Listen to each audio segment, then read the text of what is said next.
The first time I saw Emily smile was the day we buried my wife. The ground at Magnolia Cemetery was soft from the rain, and the magnolia blossoms were so heavy they bowed their heads with us. I was 58, standing under a black umbrella, when my daughter-in-law tilted her face just enough that I caught it. Teeth behind a veil, a curl at the corner of her mouth, like a private toast. Before I tell you what that smile meant, please subscribe to the channel and tell us where you're listening from. Saturday, April 14th, 2018, Charleston, South Carolina. Rain stitched the air into sheets. The priest's words washed over Ellen's casket. 38 years of marriage, vows kept, promises buried. My hand rested on the wet wood. Daniel, our son, shook silently beside me. Emily held his elbow and scanned the crowd like she was reading a room she planned to own by nightfall. When the pallbearers lowered Ellen into the ground, I saw a flash of gold in Emily's purse, a mini champagne bottle, and then, faint but unmistakable, the soft tick of a cork easing loose. Not celebration exactly, anticipation. She didn't cry, she directed. She organized the reception like an event planner on commission, gesturing at caterers, snapping photos, telling me to sit. Franklin, you shouldn't worry about anything, she purred, brushing my jacket sleeve. Daniel leaned on her like a man already exhausted. She looked like someone who'd been waiting for this stage. The reception was at our home on South Battery. Ellen had chosen that house for its jasmine evenings and marshlight mornings. People filled plates, told old stories, and pressed my hands in theirs. I smiled through it, my body still running on the muscle memory of partnership. Above the fireplace, the mantel clock ticked steadily. Ellen used to tuck receipts behind it. Paper doesn't lie, she'd always say. I didn't know then how that phrase would become my armor. By dusk, the rain had pooled in the gutters. The house was quiet, except for the clink of serving trays. Emily's laughter floated in from the back porch, bright and brittle. We did it beautifully, I heard her say on the phone. It looked expensive, but Franklin insisted. I stood at the sink, hands under scalding water, watching steam erase my reflection in the window. 2 weeks before Ellen died, March 17th, 2018, we'd sat together at the kitchen table with a blue folder from the safe. Her chemo had left her exhausted, but her mind was sharp. I need you to promise me, she'd said, laying out the trust documents like blueprints. Keep the house at least through the spring. Don't let grief make you sell our life away. We reviewed her will. Thomas Benson, our friend and attorney, had structured everything to be airtight. A trust to protect the estate. Museum donations. Church gifts. She pressed my hand to make me initial the margins. Paper doesn't lie. People do. That was Ellen, practical even as her world was shrinking. That night, after the last condolence casserole congealed and Maria Alvarez hung her black coat by the door, I found it. Under a stack of blank place cards on the dining table lay a single sheet of paper, an invoice from Palmetto and Pine Catering, Meeting Street. I recognized the date, March 17th, 2018. I recognized the signature, Emily Carter, curled flourish at the end like a practiced flourish. I read the total twice to be sure. $14,380. Line items: jumbo lump crab cakes, bourbon glazed pork loin, floral centerpieces, a string quartet deposit. The memo field read Event Celebration. A purple paid stamp bled across the corner. My name wasn't on it, hers was. Beneath it was a florist contract for $2,800. Same date, same signature.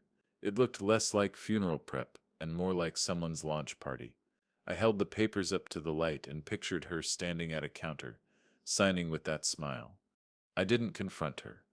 I took a pen from Ellen's desk, underlined the date, wrote found April 14th, 18 on the back corner, and initialed it like a quiet affidavit. Then I slid the invoice into the study drawer. Paper doesn't lie. She came inside to kiss my cheek. Good night, smelling of gardenias and cheap champagne. It was beautiful, she whispered. Ellen would have loved it. Tomorrow, if you want, I can help you sort the probate papers. It's confusing. She lingered on probate like a woman already counting what wasn't hers yet. Thank you, I said evenly.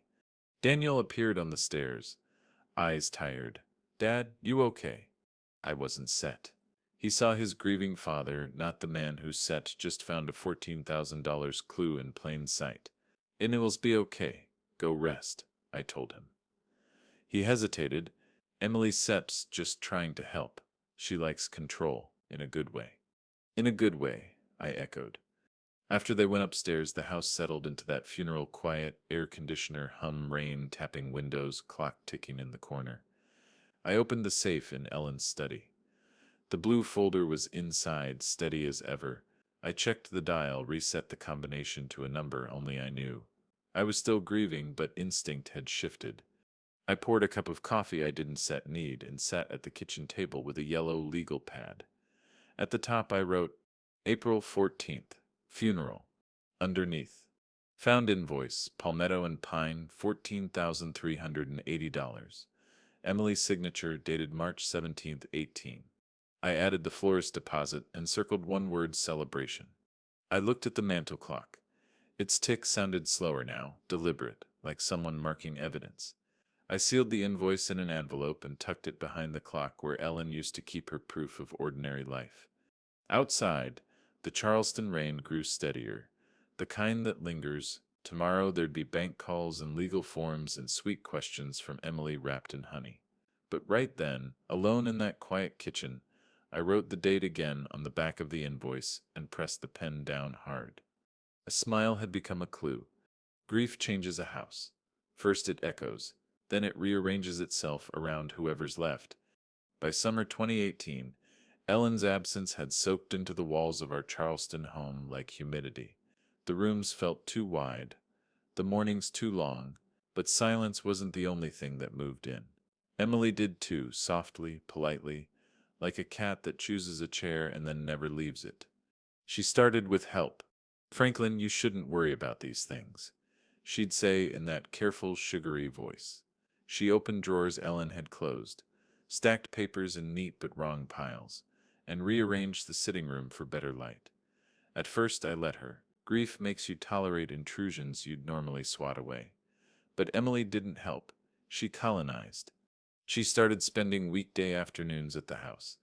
To keep Daniel company, though Daniel was often at work. She'd bring her laptop and spread out over the dining table like she was staging a campaign headquarters. Every day something small shifted. Photos repositioned, bills moved, labels mysteriously fixed. One Thursday in late July, Maria Alvarez found her in the study. Maria had been with us for 22 years. She'd seen Ellen through surgeries, storms, and stubborn garden projects. She was family, not staff, and she didn't scare easily. I found her taking pictures, Maria told me in Spanish that evening as we locked up. Of what? Maria Sepp's eyes narrowed. The deeds, the safe was open. She had her phone out. She said she was organizing for you. But, she shrugged, she lied. I can tell when a woman lies. Her smile is too straight. I went to the study later that night. Nothing was missing, but the lock on the cabinet had fresh scratches. I ran my fingers over the brass. Not forced, just impatient. Emily never mentioned it. Instead, she started dropping probate questions into casual conversations. At Sunday dinner, she speared asparagus and asked, "Franklin, when exactly does probate finish?" I paused mid-cut. "It takes time," I said. She tilted her head, faux puzzled. "Oh, of course. I just thought since everything's set straightforward, we might move things along." "We," she kept saying we. It was August when Daniel finally cracked. We were sitting on the back porch after a long day. The marsh bugs were loud, and the air smelled like salt and thunderstorms. He was nursing a beer, staring at nothing. "Dad," he muttered, "I need to tell you something." He explained in fits and starts. Credit card balances, a home equity line stretched thin, some bad investments in a friend's startup that went belly up. He owed over $120,000. Emily had a plan, he said, to stabilize things once the inheritance was through. I asked him why he hadn't sent come to me sooner. He stared into the dark, because she said you sent see it as failure. And I didn't sent want to hear that from you. It hurt. Not because of the money, because of the distance. Ellen and I had raised Daniel to be honest, even in messes. Emily had turned that honesty into a liability. I can help, I told him quietly. Not like a blank check, but help. We can make a plan. He shook his head. She doesn't want that. She says it seps better to just wait for probate to end. Then everything seps clean. Everything. She meant Ellen's $25 million estate. She meant the house that was our retirement, the trust we built like scaffolding to protect what Ellen wanted to leave behind. She meant legacy turned into liquidity. The following weeks were a slow tightening of strings.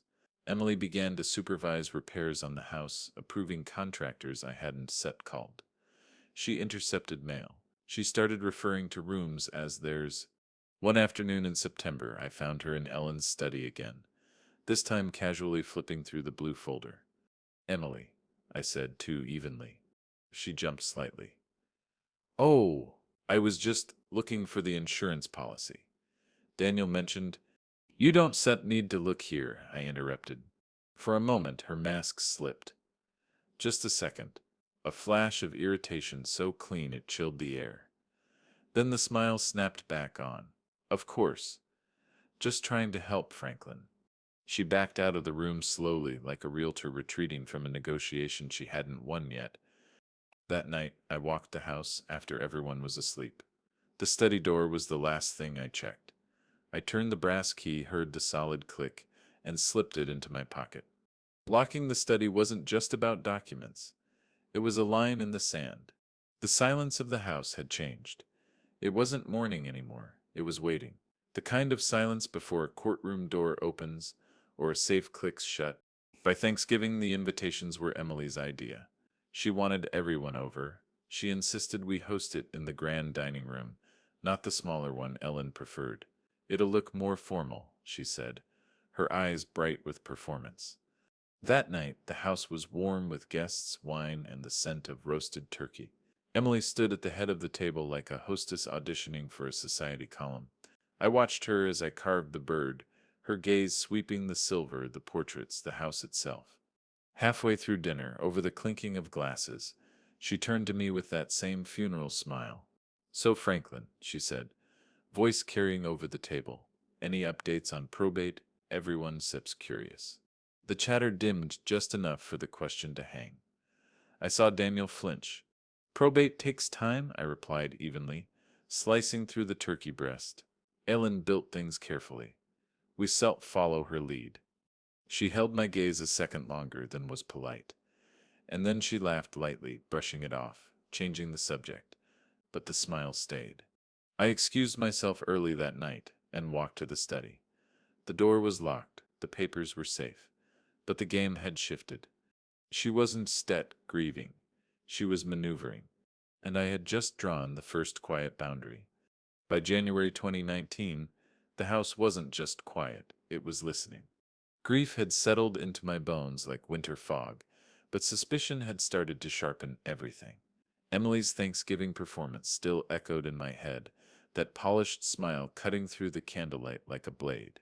Maria's story about the study, Daniel's debts, the invoice behind the mantel clock. These weren't accidents, they were puzzle pieces.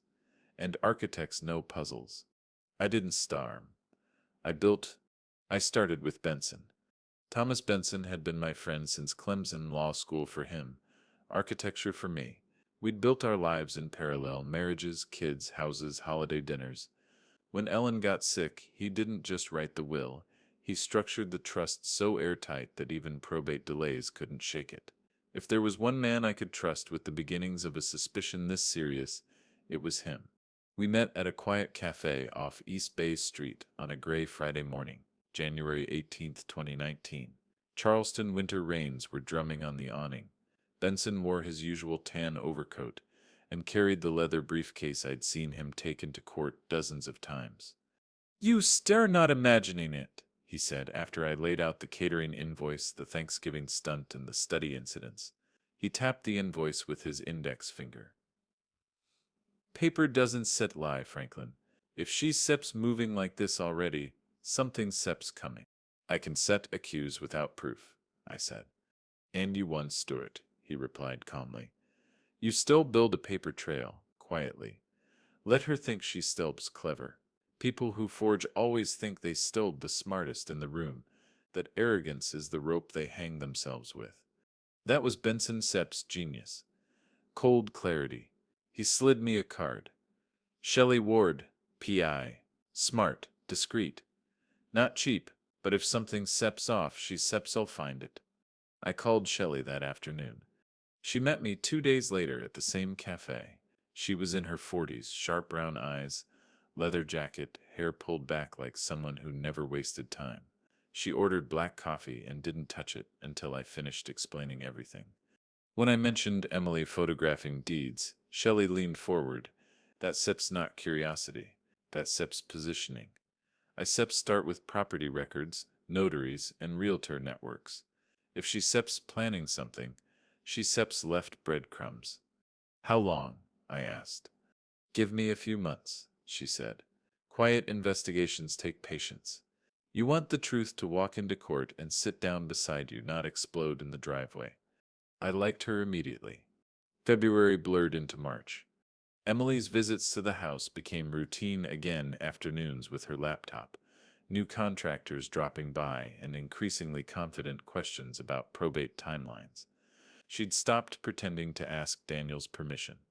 She moved like someone rehearsing ownership. Daniel, meanwhile, was caught between loyalty and fear. He tried to pretend everything was normal, but I could see the strain in his shoulders. Debt isn't just numbers, it's gravity. In early March, Maria caught Emily speaking with a man on the porch she didn't recognize. Realtor, she thought. She overheard snippets, beach house, title, timeline. When Maria stepped outside, the man left quickly. Emily brushed it off, just exploring options, Franklin. You never know. Exploring options for a house she didn't set own. April 4th, 2019. Shelley called. I think you were right to be cautious, she said. She'd found that Emily had met with 2 real estate agents downtown. One specialized in historic properties, the other in waterfront luxury listings, and she wasn't just browsing. She'd handed them copies of deeds and trust abstracts. Real ones lifted from my study, photographed, printed, and passed off like they were hers. She SEP's testing the market, Shelley explained, seeing how fast she could list if she had control. She doesn't have control, I said. Not yet, Shelley replied. That not yet stuck with me. Shelley kept digging. She pulled public notary logs, cross-checked document numbers, even visited the county clerk's office. What she found wasn't illegal yet, but it was a pattern. Emily was preparing the stage. May 2019 brought the proof. One warm afternoon, Shelley sent me an envelope via courier. Inside were photographs. Emily at a downtown cafe sitting across from a realtor. She wasn't dressed like a grieving daughter-in-law. She looked like a seller. She slid papers across the table.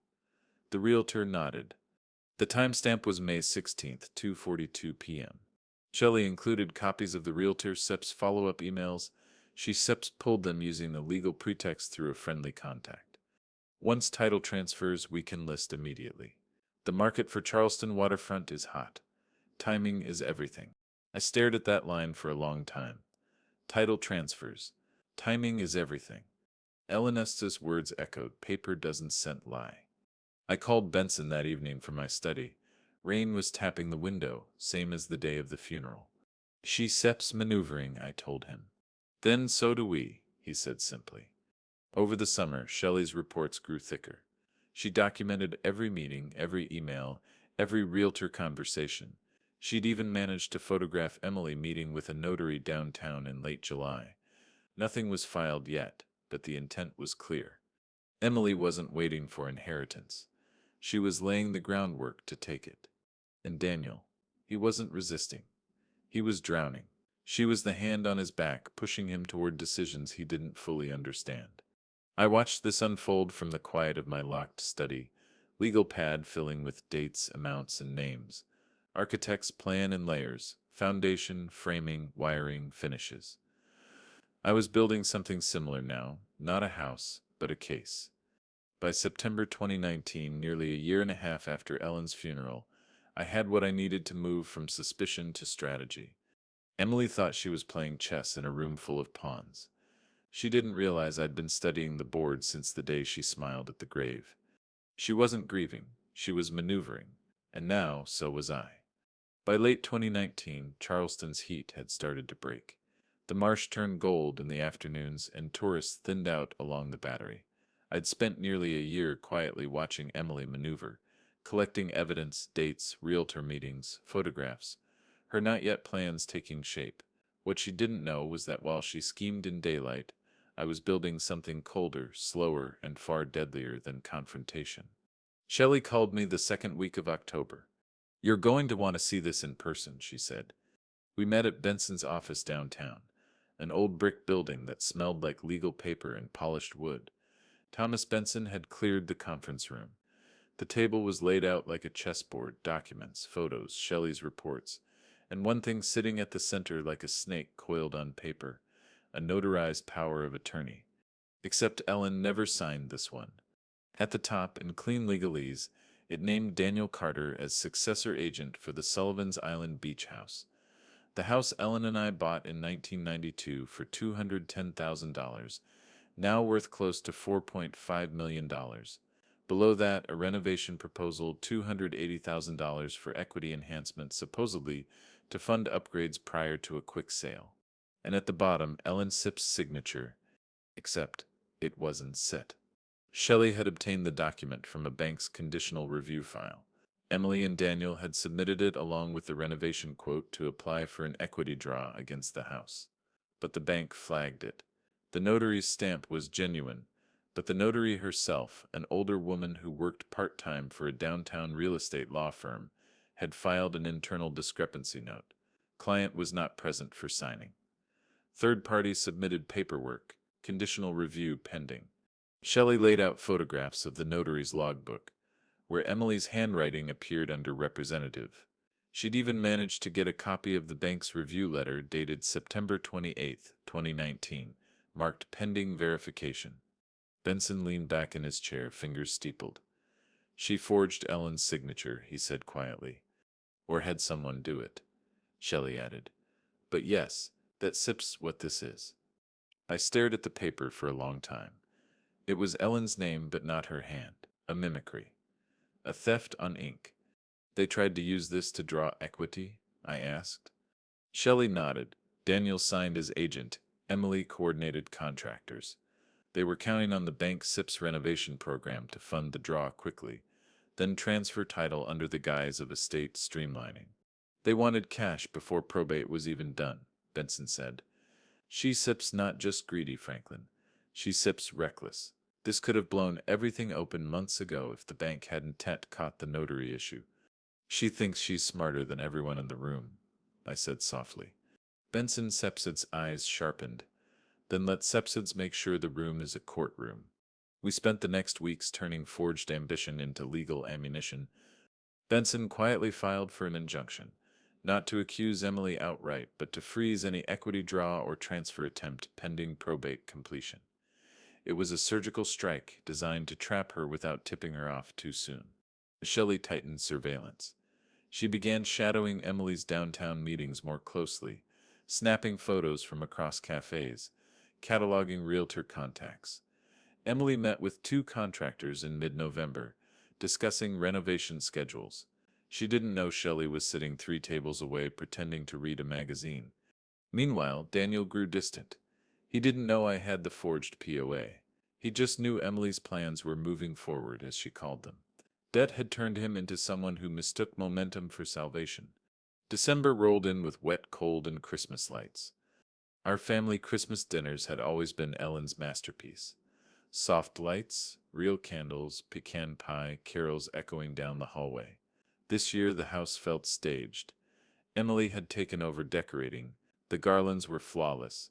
The table was perfect. The music was curated like a boutique holiday playlist. It wasn't home. It was theater. Rain tapped against the dining room windows as 20 guests filled their plates. Emily stood near the fireplace in a crimson dress, raising a glass. "To the future," she said brightly. The words hung in the air, almost too sharp. Daniel lifted his glass automatically. I watched her across the room. She didn't look at me. She looked at the house, at the portraits, at the woodwork Ellen had chosen. She looked at it like a real estate agent appraising a closing. I thought of the forged signature sitting in Benson's briefcase downtown. December 22nd, 2019. I invited Benson and Shelley to the house after the guests left. Maria made coffee in the kitchen, her quiet presence grounding me like always. Shelley spread the forged POA, the bank's review letter, and realtor photos across my study desk. Rain hammered the roof. The house smelled like pine and old wood. She sips accelerating. Shelley said, "The contractor meetings suggest she SIPSA's planning to push through the renovation scheme after New Year's SIPSA's.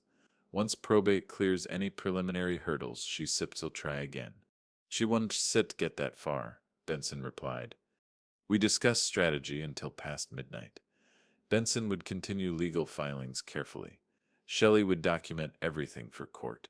My job was simple: stay silent, keep the house locked, and let her think nothing had changed.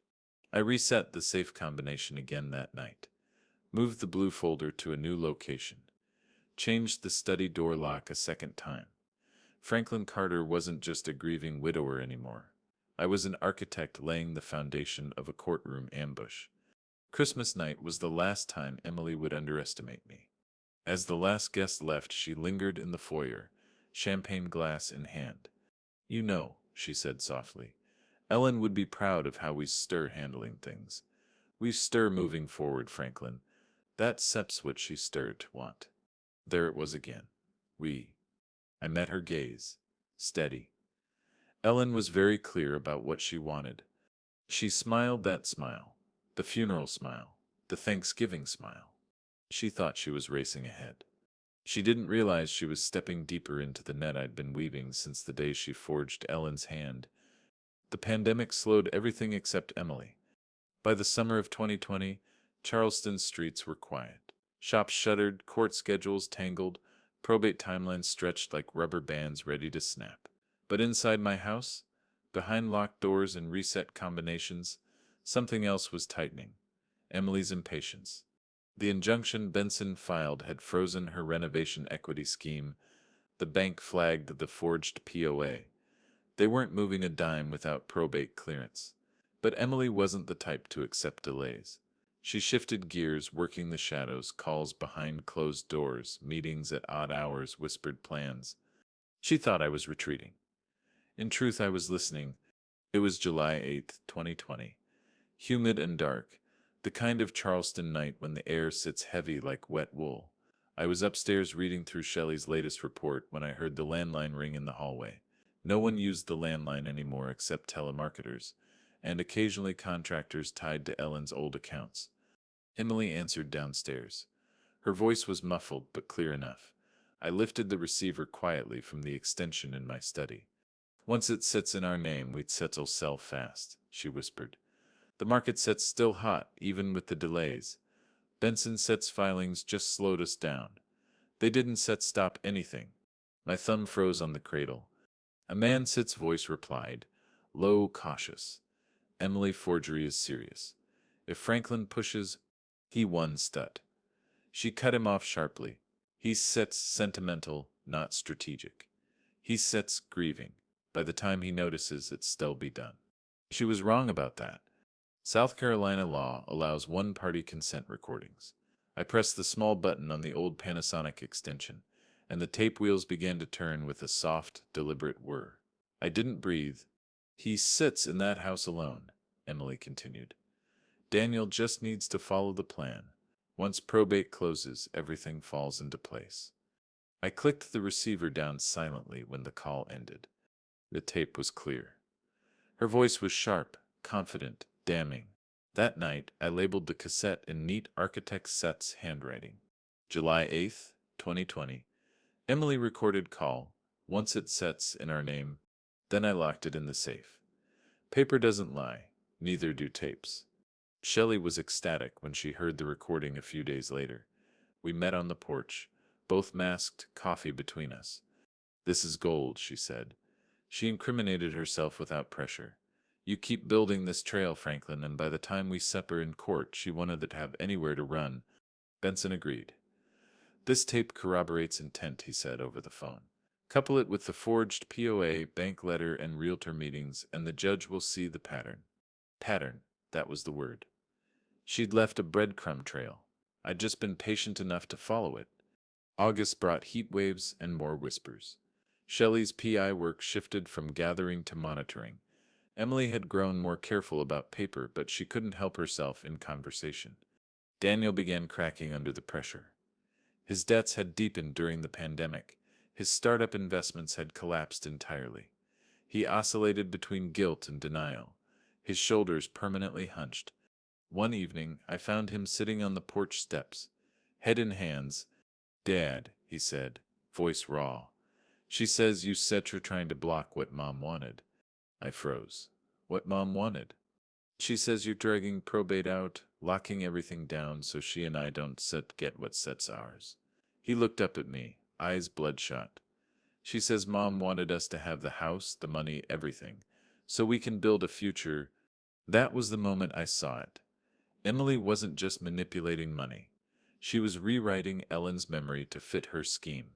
She'd made herself the interpreter of the dead. I knelt beside him. "Daniel, your mother wanted us to protect this legacy. Together. She wanted patience, not panic. She built this trust for a reason." He shook his head, confused, torn. Love for her. Love for me. Fear of debt. I saw all of it in his eyes. "She says you're going to ruin everything if we wait too long," he whispered. There it was. Straight from Emily's mouth to Daniel's fear. Shelley kept tailing Emily, and in early September she called me late at night. "You're not going to like this," she said. She met with a banker and a notary today. Not the same bank as before, she said, trying another angle. Maybe a quiet title transfer or refinance. "Do we have proof?" Shelley sighed. "Photos. She sets good, Franklin. She didn't set sign anything in public, but she sets circling. I shall get you everything by tomorrow." The next morning, she delivered a slim file. Photographs of Emily at a downtown bank branch, seated with a man in a suit and a woman with a notary stamp pad. Emily's body language said it all, leaning in, gesturing like she owned what she didn't. I decided to test her. One afternoon, I left a revised trust clause, completely fabricated, on the kitchen counter, strategically visible. It referenced irrevocable distribution terms and a restrictive clause post-2020. Legal gibberish, but convincing enough to make someone who was snooping nervous. That night, I heard her whispering in the living room. "Heseps changed something." She hissed to Daniel. "I told you Heseps locking us out. If we wait, Heseps ruin everything." Daniel mumbled something, half asleep, half defeated. Shelley was right. Emily's arrogance was the rope. She couldn't resist reacting. The mask cracked for the first time at dinner in late September. Daniel had grown quiet, distant, as if the weight of Emily's scheme and his debts were finally colliding. She snapped at him over something trivial. The turkey was overcooked, and he flinched like a man caught between two collapsing walls. Her voice sharpened. "You think waiting will save you?" It won tat. "He sips not protecting you, Daniel. He sips protecting himself." The table went silent. Her eyes flicked to me. For the first time, there was no smile. Just raw calculation, exposed. The storm was forming. By spring 2021, the legal clock had finally started ticking again. Probate hearings that had been postponed during the pandemic were rescheduled. Filings that had sat in bureaucratic limbo began moving, and Charleston's court system slowly coughed itself awake. Emily was ready. She'd spent 3 years circling the estate like a shark, testing every line in the water, and now she smelled opportunity again. The petition came on March 29, 2021, tucked inside a manila envelope addressed to me but filed with the Charleston County Probate Court. I opened it at the kitchen table with a mug of black coffee and the late morning light slanting through Ellen's favorite window. Petitioner Emily Carter. On behalf of Daniel Carter. Grounds: financial hardship, undue probate delay, necessity for estate assets to be released in order to stabilize family interests. I read it twice. It wasn't sloppy, it was calculated. She wasn't asking to take everything outright. She was using Daniel, his debt, his desperation, as the lever. She claimed that delays in probate were undermining the family's financial well-being, that Daniel needed access to his rightful inheritance to avoid insolvency. She wrapped her greed in his hardship like gift paper. I turned to the last page. Her signature, that precise, controlled penmanship, beside it, Daniel's. His was shaky, uncertain. For a long time I just sat there, the petition open in front of me, the clock ticking on the mantel. Ellen's phrase whispered in my head like a metronome. Paper doesn't lie. Benson called an emergency strategy meeting that afternoon. Classic pressure play, he said, flipping through the pages. She sips, using Daniel as the sympathetic figure to crack open the estate early. Judges sometimes grant partial distributions when hardship is proven, but this isn't sipped hardship, this is manipulation. She sis got the optics, I said grimly. Grieving daughter-in-law, struggling son, delayed court. Which is why, Benson replied, we counter with precision. We built our response like we were drafting blueprints. Benson would file affidavits from the bank confirming the forged POA and the conditional review freeze. Shelley prepared her full investigative report, detailing Emily's realtor meetings, forgery attempts, and financial maneuvering. Maria agreed to testify about Emily snooping through the study, photographing deeds, and lying with a straight face. Shelley even tracked down the notary who had flagged the POA discrepancy in 2019. The woman remembered Emily clearly, pushy, impatient, thought she could skip steps. Her affidavit alone was enough to raise eyebrows. The pièce de résistance was the July 2020 cassette tape. Benson listened to it 3 times in his office, nodding slowly. This is intent, he said. Cold, clear, and recorded legally. Easter Sunday, April 4th, 2021, was the last family dinner before the legal gloves came off. Emily hosted this one. She wanted control. The table was immaculate, the roast lamb perfectly cooked, the silver polished like a showroom. But beneath the performance, there was a hummed tension, like electricity before a storm. She waited until dessert to flash that same funeral smile across the table. So Franklin, she said sweetly, slicing through pecan pie, any thoughts on the petition? Daniel stiffened beside her. His fork clattered against the plate. It sets a legal process, I said evenly, and it sets will be handled that way. She tilted her head, feigning concern. We just hope you one Saturday fight something that dusts, ultimately for Daniel Saturday's sake. You know how much stress the delays have caused. Daniel couldn't look at me. His face was pale. I set my fork down. I set my fork down, thorough, fair, by the book. For a heartbeat, silence stretched. Then she smiled wider, not warm, triumphant. She thought she fit cornered me. Behind the scenes, Benson worked like a surgeon. He filed our response on April 20th, 2021, attaching every affidavit, document, and photograph. The bank's fraud memo was especially damning. It laid out the attempted equity draw, the forged POA, the notary's internal discrepancy, and the conditional freeze. It showed motive, means, and failed execution. Shelley's report was meticulous. 42 pages of timelines, realtor meeting transcripts, property record pulls, contractor contacts, and photographs.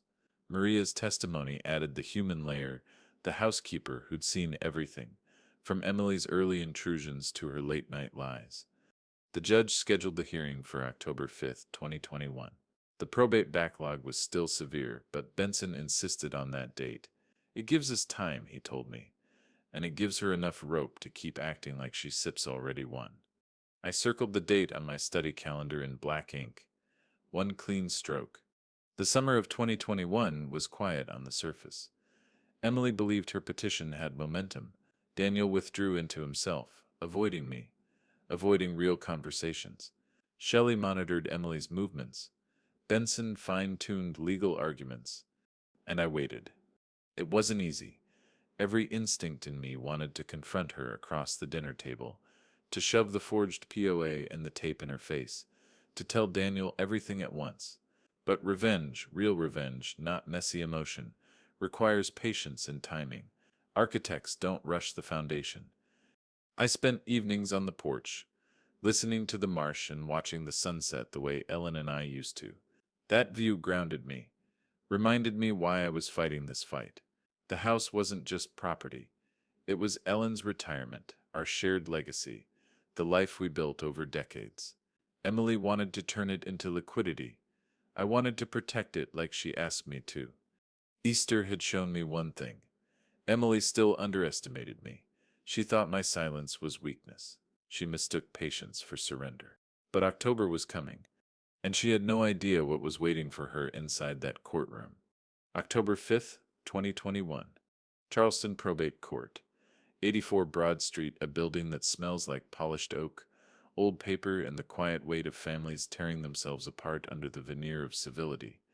Rain tapped against the high windows that morning, soft but persistent like it had on Ellen's funeral day. I took that as a sign. I was 61. 3.5 years since Ellen's death. 3 years since Emily smiled at the grave.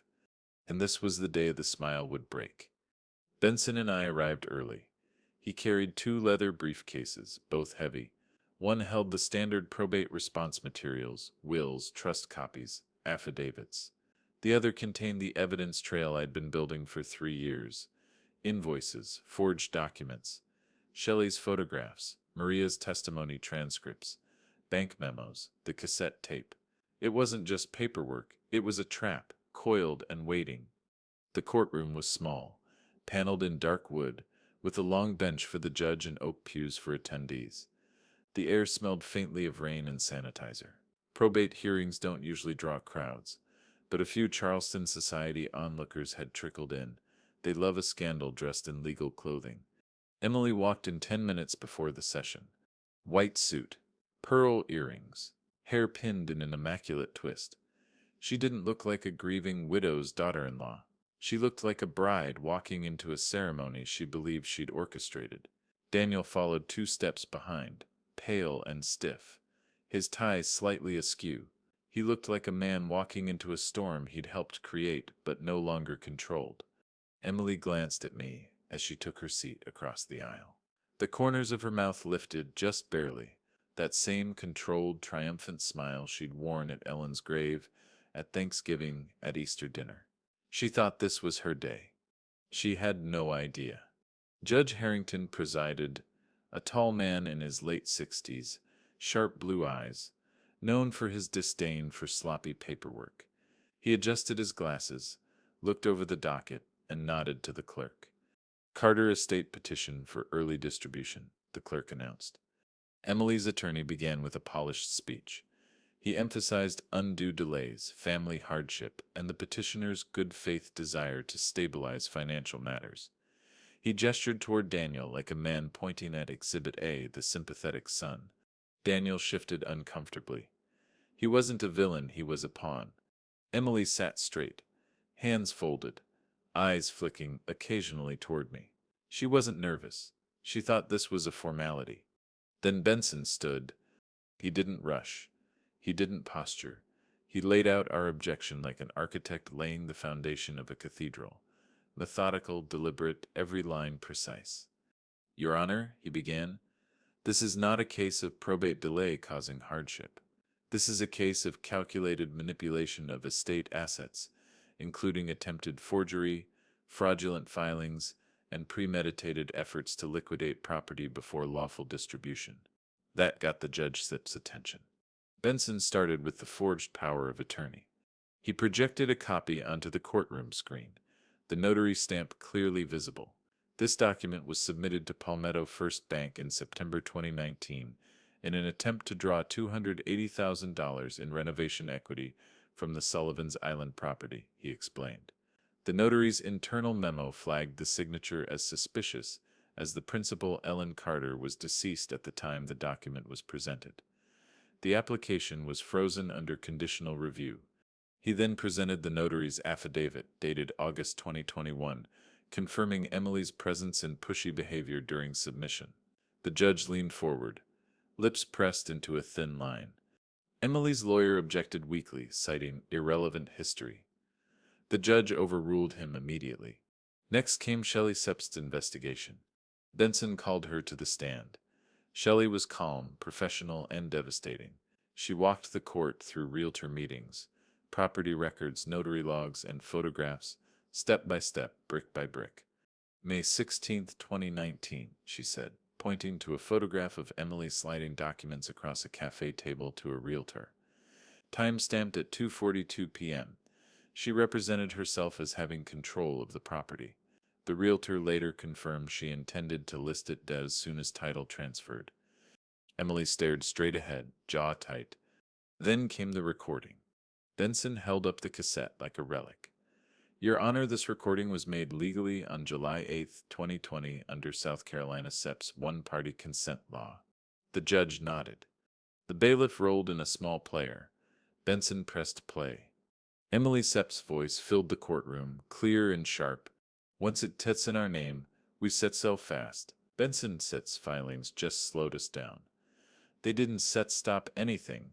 And then the part that made Daniel visibly flinch. He sets sentimental, not strategic. He sets grieving by the time he notices it said'll be done. The courtroom was silent except for the soft hiss of tape. Emily's face drained of color. Her lawyer whispered frantically to her, but she didn't respond. Daniel lowered his head into his hands.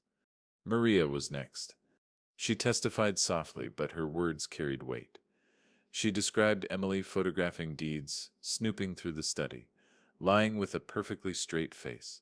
She told the judge about catching Emily in the house when Daniel wasn't there, about overheard conversations with realtors, about the floral invoice she'd seen Emily hide. She smiled a lot, Maria said. But it was never for grief, it was always for plans. The judge actually took off his glasses and rubbed his temple. Finally, Benson closed the loop. He laid out the bank fraud memo, Shelley's full report, Maria's testimony, the forged POA, the tape, and the timeline. 3 years of quiet trap building crystallized into one devastating narrative. Your Honor, Benson said. Voice calm but firm, this petition is not about hardship. It is about strategy. Hers. A strategy to exploit probate delays, manipulate family members, and liquidate legacy assets through forgery and deceit. We respectfully request the petition be denied, an injunction be upheld, and all forged documents referred to the solicitor's office for investigation. The judge sat back, hands steepled, eyes locked on Emily. Mrs. Carter, he said slowly, do you have any response? Emily opened her mouth. For the first time in 3 years, no smile came out, just silence. The ruling was clean, sharp, and public. Petition denied. Injunction granted. Forgery documents referred to solicitor's office for investigation. Bank draw frozen permanently. Daniel exhaled audibly, like a man finally realizing how deep the hole went. Emily stared at the judge like the floor had given way beneath her. Rain lashed against the windows as the gavel came down. She hadn't cried at Ellen's funeral. She hadn't cried through 3 years of schemes. But she cried there. In that courtroom. Because paper doesn't set lie. Charleston talks. It always has. Within a week of the October 5th hearing, the whispers started drifting through historic neighborhoods like marsh fog, soft at first, then everywhere. Emily Carter, the elegant daughter-in-law, who'd once hosted polished dinners and spoke with poised sweetness, had lost a petition in probate court. There had been forged papers, a recording, even a bank investigation. Charleston society isn't cruel. It's worse than that. It's polite, which means when scandal breaks, no one confronts you. They simply stop returning calls. The first fracture appeared in the real estate world. 2 days after the ruling, Shelley called to tell me that both luxury realtors Emily had met with back in 2019 quietly removed her from their client lists. One even circulated an internal caution notice, flagging her as a legal risk. Charleston's waterfront market runs on reputation. One forged POA is enough to make you radioactive. Banks followed. Palmetto first closed their conditional review file and issued a formal notice of suspected fraud to the solicitor's office. Another bank, where Daniel held a small business line of credit, quietly flagged the Carter accounts for heightened due diligence. It wasn't an accusation. It was a warning light. And in financial circles, a warning light spreads fast. Emily tried to pretend nothing had changed. She hosted a small brunch the following Sunday. carefully curated guest list, fresh flowers, perfect pastries. But the house was quieter. Half the people she'd invited didn't show. The other half left early. I didn't attend, neither did Benson. She stood on her porch afterward watching the guests drive away, her posture stiff. The smile she offered them was brittle, like porcelain cracking under heat. Daniel came to see me 3 nights later. He didn't call first. He just knocked on the back door the way he used to when he was a teenager sneaking home past curfew. His shoulders were slumped, his eyes ringed with exhaustion. "Dad," he said quietly. I didn't no. We sat on the porch, the autumn air cool and clear. The marsh was silver under the moonlight. For a long time he didn't speak. Then it came out in halting sentences. The debt, the manipulation, the way Emily framed everything as us against you. She said you try to control everything, he murmured. She said Mom didn't trust you to be fair. The last sentence hit me like a hammer. Ellen had trusted me with everything. Her wishes, her legacy, our home. Hearing that Emily had twisted her memory into a weapon made something inside me harden even further. She lied, I said simply. Daniel nodded slowly, shame rolling off him in waves. I see that now. I should seps. I cut him off gently. You star, my son. She knew how to play you. She saw the debt, the pressure, and she built her strategy around it. That sip's not on you. He stared out at the marsh. It's over now, isn't it? I looked at him for a long moment. For her plans? Yes. For us? That depends on what you do next. Emily and Daniel's marriage began to splinter quietly, like old wood under stress. Daniel spent more nights at his office or on my porch, asking questions he should have asked years earlier. Emily tried to hold on. Lavish gestures, expensive dinners, forced smiles. But the Charleston social machine had already turned. Invitations dried up. Realtors ghosted her. Banks watched her. By November, they'd begun living separate lives under the same roof. Daniel confided that she'd started blaming him for not supporting her strongly enough during the hearing, as though his lack of courtroom performance was the reason her forged POA crumbled. She sits furious, he said one night, voice low, but not because she sits sorry, because she lost. I nodded slowly. I'd seen that look on her face in court. It wasn't regret, it was rage, rage at being outplayed. Legal consequences moved in the background. The solicitor's office opened a preliminary investigation into the forged POA and equity draw attempt. Emily wasn't arrested, but letters were sent, interviews scheduled, and bank officials subpoenaed. Shelley updated me regularly, her tone professional but quietly satisfied. She sifts boxed in, Shelley said, over the phone in late November. Even if she avoids criminal charges, she sifts burned her reputation. No realtor, no bank, no notary in this city will touch her now. Benson, meanwhile, wrapped up probate proceedings. With the petition denied and the injunction granted, Emily's leverage was gone. She could no longer maneuver through Daniel. She could no longer weaponize delays. The study door had remained locked all these years, but one night, after Daniel left, I unlocked it and stood inside for a long time. The mantel clock ticked softly. The envelope with the catering invoice was still tucked behind it. The yellow legal pads were stacked neatly.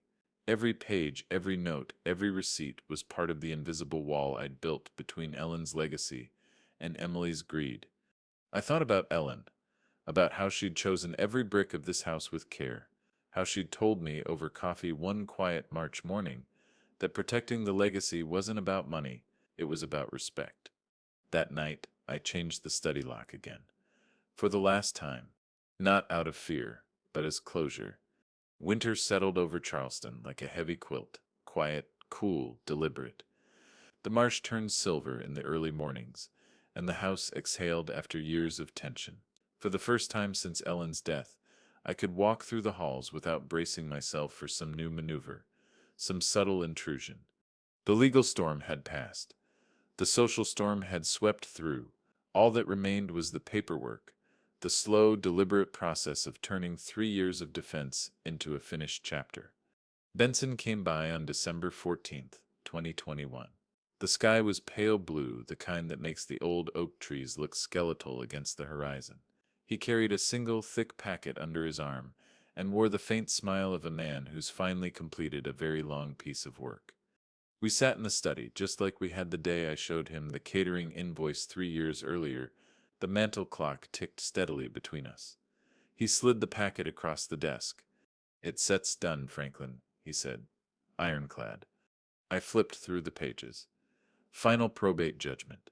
Trust reaffirmation. Property titles secured. The Sullivan's Island house, Ellen's investments, the family accounts, all legally shielded from Emily's schemes. Every forged document, every petition, every attempt she'd made had been addressed, neutralized, and documented. It didn't roar, it clicked.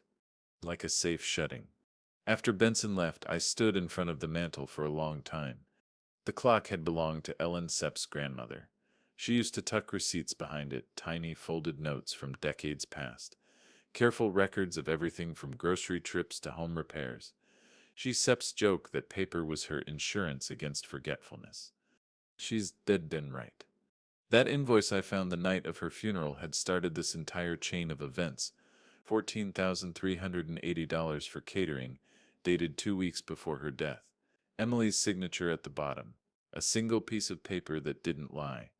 I pulled it out one last time, the edges now soft from handling, and looked at Ellen's handwriting on the back. The date I'd written that night. April 14th, 2018. The night everything changed. Maria came by the next morning with fresh sweetbread. She still worked for me part-time, though at this point she was more family than staff. "It feels different now," she said softly, as she placed the bread on the counter, "like the house can breathe again." She wasn't wrong. For years the walls had held secrets, strategies, plans. Now they held silence. But not the painful kind, the settled kind. She looked at the mantel clock and smiled faintly. Ellen would be proud. I swallowed the lump in my throat. She would. Daniel started coming by more often after the hearing. At first it was awkward, short visits, polite conversations, but gradually he stayed longer. We talked about practical things, the house, the trust, his financial future. He'd separated from Emily officially in January 2022. It wasn't dramatic. It was quiet, like a ship drifting away from a harbor it never should have docked in. One night he stood with me on the porch, looking out over the marsh. The winter air was sharp, clean. "I can undo what happened," he said, "but I can do better from here." I nodded slowly. "That sip's all anyone can do." He hesitated, then added, "Mom trusted you. I get it now. All of it." The sound that escaped me wasn't set, quite a laugh, but it was close. "Took you long enough." He smiled, sheepish. "Yeah, it did." The solicitor's investigation into Emily's forgery attempts continued quietly through the winter. I didn't follow every detail. I didn't need to. Her legal exposure was real, but more than that, her social capital had evaporated. Realtors wouldn't work with her. Banks kept their distance. She wasn't behind bars, but Charleston had a way of turning cold without anyone saying a word. Shelley sent me an email in February. "FYI, solicitor confirmed, referral accepted, case file logged." She's SEMS on their radar permanently now. I stared at the line for a moment, then archived the message. Justice didn't need noise. It needed precision. Benson returned one final time in late February with a thin folder, just a few remaining trust amendments to sign. We stood in the study again. "You fought clean," he said. "You didn't take shortcuts. You let the evidence do the work." I nodded slowly. Ellen wouldn't have wanted anything less. He gave me a rare smile. "Then I say you honored her." After he left, I placed the signed documents in the safe and closed it with a firm turn. Click. Every page defended. Every promise kept. Spring returned to Charleston, slowly, the way old friends return, hesitant, familiar, inevitable. The marsh grass shifted from winter silver to new green, and the morning air carried that soft, warm salt smell Ellen used to love. Rain tapped against the porch railings in a gentle rhythm one April morning, and I found myself sitting in Ellen's chair. Same spot, same view. 3 years and change since the funeral. It wasn't quiet in the way it had been after Ellen died. It was quiet in the way a house exhales after a long-held breath. The porch had seen everything: whispered suspicions, legal strategies, my late-night reflections, Daniel's confessions. Now it saw peace. I traced my fingers along the worn wood of Ellen's chair. She'd chosen it 30 years ago after we'd finally paid off the house. "I want to grow old right here," she'd said, gazing at the marsh, and she had, until the cancer came. I looked out at the shifting tides and thought of everything that had happened since that funeral day. Emily Sepp's smile, the catering invoice, the locked study, the forged POA, the courtroom, the gavel, the tears she finally shed. Paper hadn't set lied. Neither had patience. Daniel visited often now, not out of obligation but choice. He came by that afternoon with 2 coffees from the cafe Ellen used to love. We sat on the porch in silence for a while, the rain misting against the screens. "She said to like this," he said quietly. "She would," I agreed. He leaned back in his chair, legs stretched out, shoulders no longer hunched under invisible weight. "You know," he said after a pause, "I used to think you were just stubborn, controlling. I didn't see it." I smiled faintly. "You weren't supposed to. She was good at building stories." He nodded, guilt flickering but not overwhelming him. "I'm glad it's over." "So am I." We didn't need to say Emily's name. She was gone from our lives in every way that mattered. Her legal problems with the solicitor's office were ongoing, but they weren't mine to handle anymore. Her name occasionally surfaced in Charleston gossip, always followed by silence and the faint shake of a head. She'd built her schemes on arrogance. I'd dismantled them with patience. Later that week, Shelley stopped by. She stood on the porch with her usual practical stance, hands in her jacket pockets, scanning the marsh like she could spot forged documents floating out there. "You actually did it," she said, half amused, half admiring. "Most people blow up somewhere along the way. You built a damn legal fortress." I chuckled. Architect Sip's instinct. She shook her head.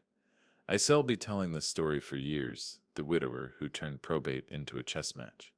"Make sure you give yourself a good part," I said. She grinned. "Oh, don't worry, I was the stylish investigator who cracked the code."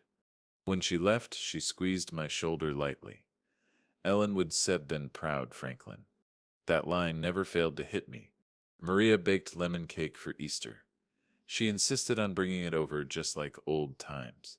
When she came by, the house was filled with that soft, warm smell of sugar and citrus. She moved through the kitchen like she always had, quiet, confident, protective. She paused at the mantel clock. "Still ticking," she said softly. "Still here," I replied. She smiled. "So are you." The solicitor's office eventually closed their preliminary case in late spring. They issued a formal finding that the forged POA and attempted equity draw constituted grounds for potential fraud charges if reattempted, and the documents were permanently flagged. Emily wasn't prosecuted, but she'd never be able to legally maneuver through Charleston's financial institutions again. Benson sent me a brief email with the subject line, "Closure." Inside, just one sentence: "She burned her own bridge. You just made sure the paperwork caught fire." I read it twice, smiled, and archived it. One evening, as the sun dipped low and turned the marsh gold, Daniel and I sat on the porch again. He turned to me suddenly and said, "Do you ever regret not doing it faster? You could have gone scorched earth early." I thought about that for a long moment. "No," I said finally, "because if I set rushed, she would seen the trap. She would changed her tactics. Patience isn't weakness, Daniel. It the slowest kind of power." He nodded, letting the words settle. "You didn't lose me," I added softly. "She gave me away." He glanced at me, eyes wet but steady. "Not anymore." The rain started again, soft and familiar. I leaned back in Ellen's chair and closed my eyes, letting the sound wrap around me like an old blanket. Legacy isn't money. It's the line you refuse to let others cross. And I had held that line for Ellen, for our home, for myself.